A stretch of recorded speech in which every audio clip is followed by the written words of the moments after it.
You're tuned in to the Ross Tucker Football Podcast, guiding your gridiron journey, none other than your host, former NFL lineman, Ross Tucker. Oh, yeah, it is. But it's not just any Ross Tucker Football Podcast. It is a Wisdom Wednesday presented, as always, by DraftKings. Love those dudes. Thank goodness for those dudes. Thank goodness for those of you that use the code Ross over at DK Sportsbook. No matter what you're making more entertaining by placing a wager on it, that is huge for us when you use the code Ross. It's a new week, which means maybe as early as tomorrow, when we have Greg Cosell on, we might have some new winners. Who is spreading the word via social media? Love those of you, whether it's Twitter, Instagram, Facebook, which one did I miss? TikTok. Just engage in any way, a like, a love, a repost, a reply, a comment. We see it all. We track it all. We're looking for some new spread the word winners. Just make sure it makes it easier for us if you actually email it to us, ross@rosstucker.com. You don't have to, but that's the best way for us to know for sure that you did it. Same thing with taking advantage of any of our sponsors like Good Ranchers or Labatt or DraftKings or whatever. Just make sure when you do that, or just rating and reviewing the show. If you want to get on the Fantasy Feast Best Ball Draft with me and Joe Dolan, we're now taking entries for the Fantasy Feast Best Ball Draft in June.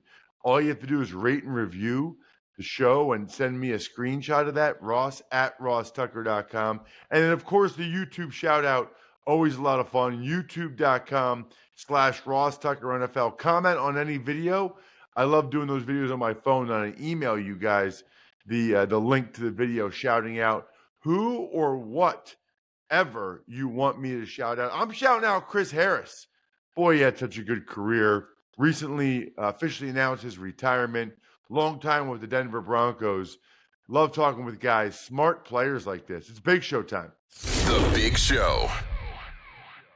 Man, we have been on fire over the last couple weeks with our guests here on the Ross Tucker Football Podcast. Let's keep it rolling with one of the best defensive backs in the NFL over the last 15 years. He just recently announced he was retiring. I don't know if you did the official as a member of the Denver Broncos thing or how that worked, but it's Chris Harris Jr. You all remember him, especially in Denver, but obviously then played for the Chargers and the Saints. Chris, congratulations on an amazing career, man. Thanks, man.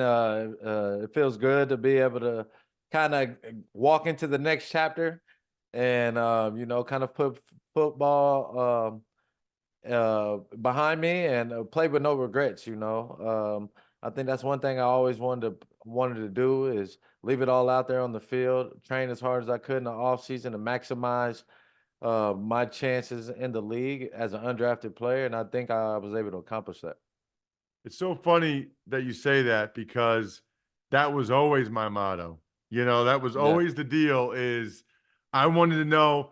I started that like in 8th grade, man, because I was like, whenever I'm done, I'm going to know I became the best I could be. That's what I could do. That was as good as I could do, and I won't have any regrets about it. So I'm happy to hear you say that. Was it a tough decision to ultimately say, I'm done? Because I feel like a guy like you, as crafty as you are, as smart as you are, I feel like there's guys like you that play 3 extra years. They get signed middle of the year to play nickel for somebody that gets their nickel hurt 3 years in a row, Oh, yeah. I mean, that's what I did last year. I stayed ready. I stayed in shape.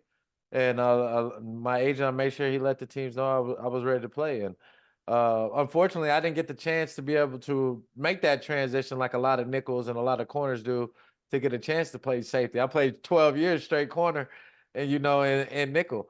So I didn't get that chance to get those extra 3, extra 4, where you can kind of pad your stats and get like those 10 extra 15 picks at safety, man. I didn't get that chance. But that would probably be my only regret. Not being able to get that chance to do that, but I still feel good, man. I still feel like you said, man. I feel like I can still go cover these tight ends, man, and still make some plays, for sure. So Yeah, it's such an interesting career, man, because I went back and was looking at it, and you're from Oklahoma, Tulsa, but you went to Kansas. So I'm assuming neither Oklahoma or Oklahoma State wanted you. Tell me about that. Yeah.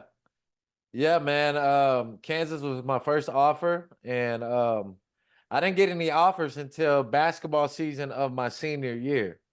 So, I'm in mid basketball season. Coach Mangino comes and watches me at basketball practice, right? And he's seeing how I'm moving on the court and things like that. And they offered me from there. So that's how I end up getting a scholarship, to go to Kansas. That was my only offer at that time. And then Tulsa started to offer me, then Iowa State, and then I started getting a lot more other schools. But KU was the first school that believed in me, and that was the Big 12, and I thought it was, a good place to go.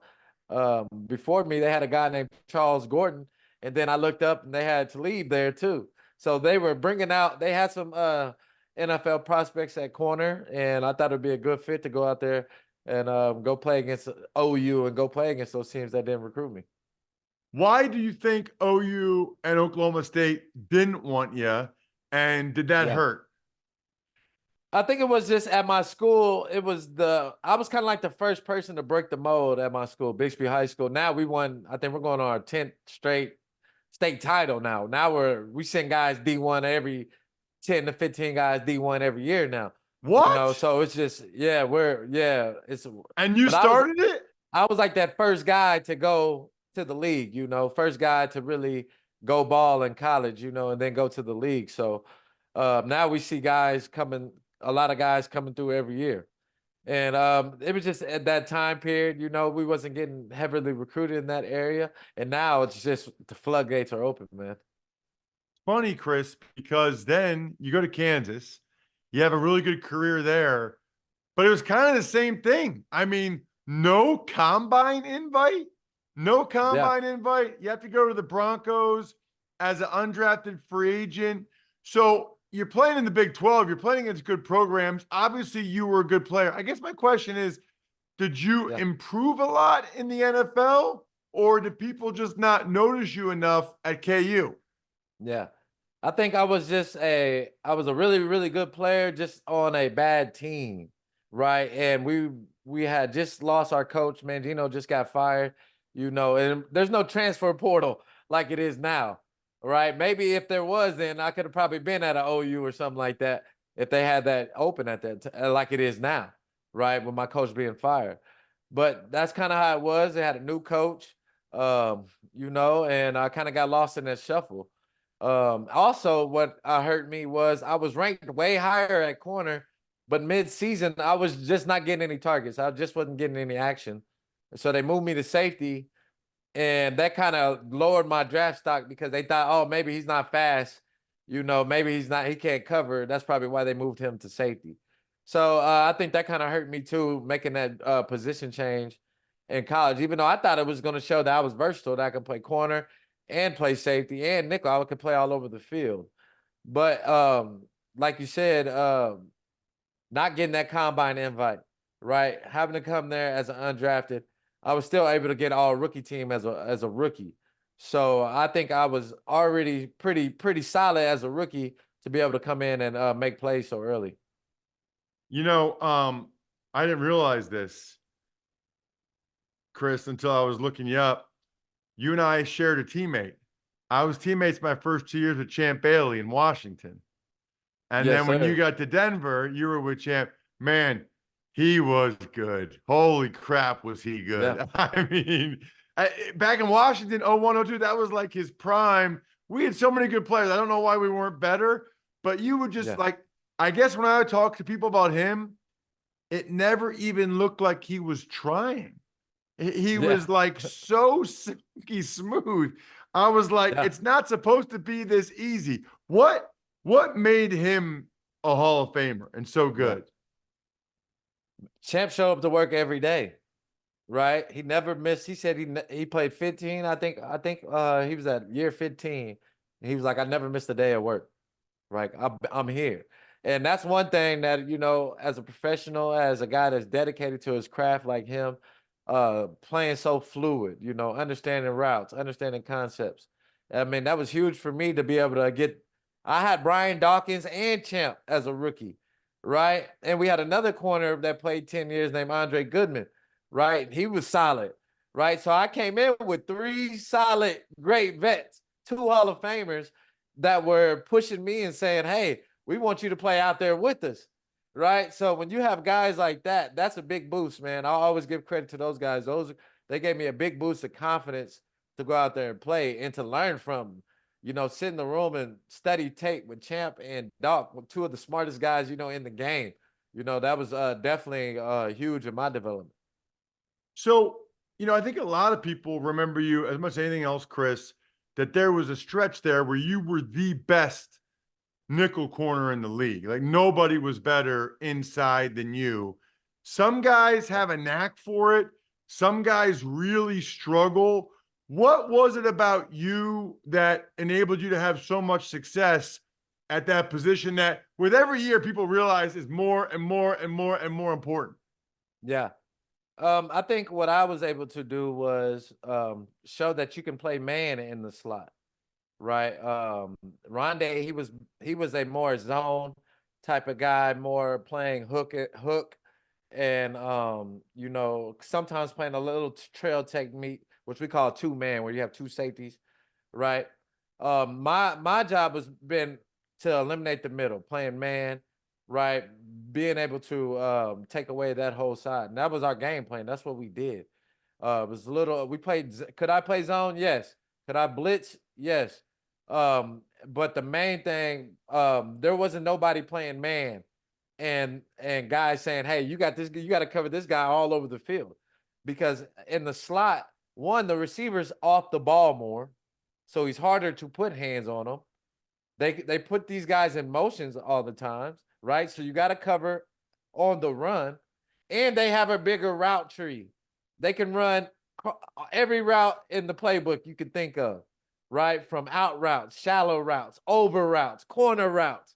Now they're running slot fade, slot goes, right? Because they can get more space for the receiver and the quarterback can just throw it up, right? So you just have a different type of route tree. You got to cover more routes. And I was able to, in my prime, to be able to grade out as the elite in there in advanced stats for a lot of years.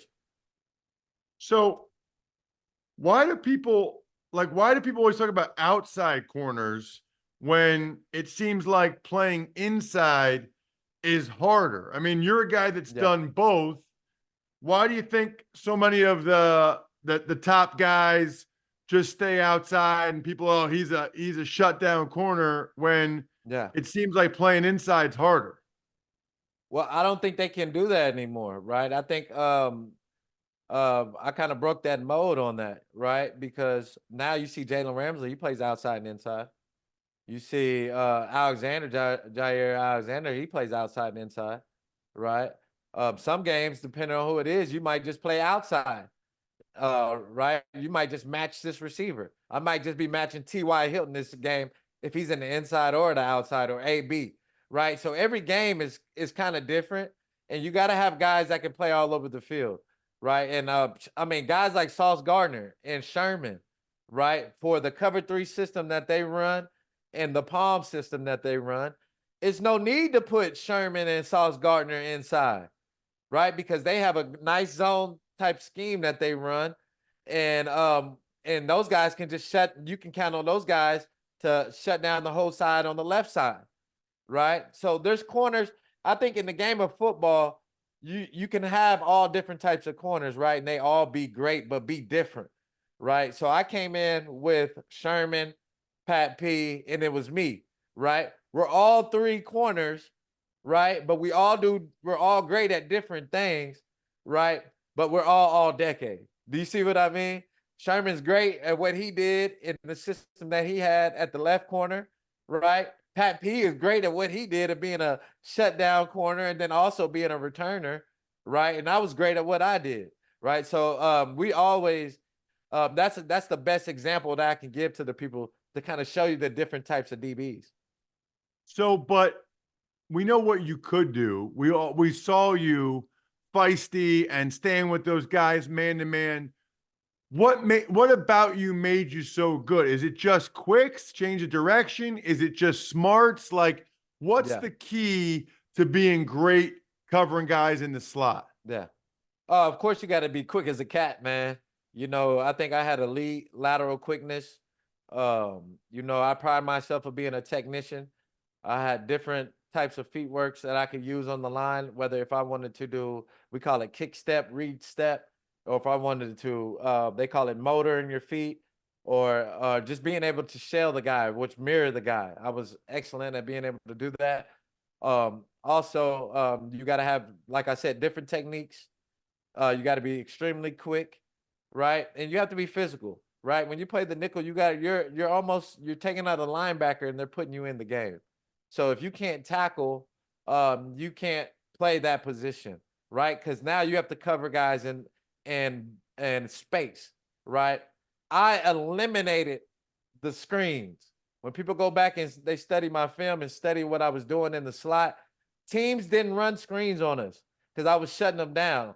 The tight ends couldn't block me, the receivers couldn't block me, and I was able to make those tackles. So you got to be able to do everything at the nickel to be an elite player for sure. If you won't tackle, they'll just run it at you. Yeah, I because mean, because you're you're taking a right there. linebacker. Yeah, Um, and so that's also why some guys struggle. Either they have the length and the speed, but they don't have the quicks, or they don't have the physical. They're usually missing one of those things, right? and it's the physicality I think that's missing. Right, I think the last year the league was like one of the highest rates of missed tackles. Right, it was bad all over the league. Right, and I think the Chiefs probably had the best tackling team, and that's why they won the Super Bowl. Right, so that's something that's missing. And it's because really you can't practice you're not doing as much physical contact as we used to do, or even compared to the guys before us. Right, so it's just the least amount of physicality that we're bringing in the practice ways, training camp things. Practice in the season is a little bit easier. I see that definitely showing up on the fields.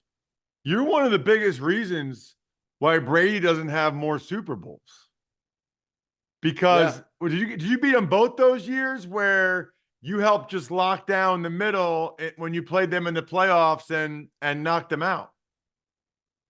Oh yeah, because I when you played Brady, I understood it was a chess match, right? And we prided ourselves. I always prided myself of being very prepared in games, trying to be the extra coach on the field, in the middle of the field, communicating with because I had to communicate with everybody, communicating with the corners, outside guys, communicating with the safeties, communicating with the linebackers, and sometimes communicating with the edge rushers, D Ware and Vaughn, depending on if I'm blitzing, where they're blitzing, or if they might have to drop, right? Hey, Vaughn, hey, you got to drop right here because, 58, he might need those reminders. He might be locked in on Brady. So I was able to play that chess match with Brady. If he loves putting me in motion, right? I knew when I played Tom Brady, my motioning is going to be up to 90% this week. So I got to be ready to have good conditioning. I got to know that I'm going to be covering on the run, and I got to have a good plan to be able to change things up versus the stacks and bunches things that they would put me in, right? To kind of really get me from jamming Edelman and Amendola, to try to get me off of them. So it was always great battles, man. And Gronk, man, I put Gronk in my top 5 receivers, right? Receiver, tight end, offensive threat, right? Because this guy was a monster. Yeah, I mean, talk about trying to cover him. What was that like? You're not a big Yeah. dude, Chris. I mean, Gronk was a freak, man, and they let Gronk bully guys out there, right? They let Gronk push and do everything, man. And people don't realize how big Gronk's hands are. They're probably like this, so he's catching everything, right? And Brady was such a probably the most accurate quarterback I've faced. And they always try to say he doesn't have an arm. This guy throws, all fastballs, but it was always tough playing against those guys. What are you doing now? Now that you're done? Yeah. Oh, now, man, I just been on the family duties, man, and going to that broadcast boot camp with the NFL. That was a great experience. Definitely got a lot of great feedback from there. So I'll just continue to just practice at that. Continue to Just I've gotten a lot of calls, so see what's out there, what's the right fit for me, what's going on this season. Hopefully, I'm activated this year, man. I'm looking forward to being able to be an analyst or even call some games, man. I would love to do it this season. Awesome. Chris, did you tell me at the broadcast workshop, are you coaching flag football? No, my girls play softball, so Oh, I'm so that's right. softball. Because my girls Yeah, play softball too. yeah. Softball. Oh man, we just took a bad L the other night, man. It was not good. It was not good. Man, we just took a I crazy made some win. questionable decisions. Oh, you did? Man, we won the game off a pop fly double play the other day. It was crazy, man. But I love the softball, man. I never thought I would be watching. Now I'm watching Major League Baseball a lot more, right? Just because of softball now. But I love the game, man. It's awesome. Hey, check him out on social media. As you can tell, has a great way about him, great spirit, literally always smiling. I think even when he was playing, he was always smiling. I loved it. At Chris Harris Jr., member of the All-Decade team, unbelievable career. Congratulations, man. Thank you so much for coming on the show. Oh, yeah, no problem, man. Thanks for having me. Love talking with Chris, just like I love drinking Labatt Blue Lights with friends, family, living life to the power of we. Why not, right? Always enjoy it responsibly. It's delicious beer from Labatt USA, made in good old Buffalo, New York. Tuck's Takes. All right, Ross, the NFLPA is exploring a totally revamped offseason program that will see OTAs moving from May and June to right before training camp in July. This all came out yesterday, Jack, which is why I'm going to make it the meaty Monday, even though it's Wednesday. It's presented by GoodRanchers.com, America's best meat delivered to your door. Use code ROSS for 15% off a better way to buy meat at GoodRanchers.com. I guess the first thing I would say is that in general, change is hard, right? For everyone involved in the NFL, players, coaches, executives, they've got their routine, and to deviate from that routine, that's hard to do. The pros of this, in my mind, are number one, guys that want to go back to school, it sounds like they could now go back to school and be on campus for the entire second semester and be able to get their degrees, which I think is fantastic. I did always think it was a little bit weird that the offseason program ends and then there's like this 6 or 7 week gap before training camp. It never made a lot of sense to me, but I always felt like I would get the stuff done and maybe the other guys in the team I was competing against wouldn't, so I kind of liked it.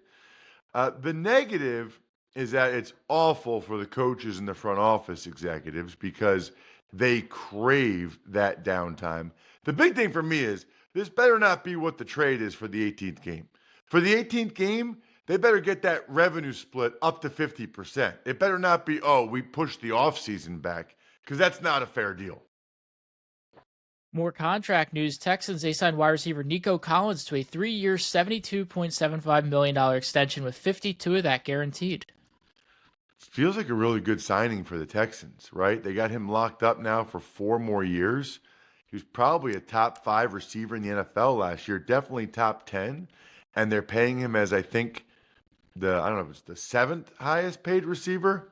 Seems like a smart move for the Texans to get this done now rather than wait until a year from now and having issues like Cowboys, Bengals, Niners.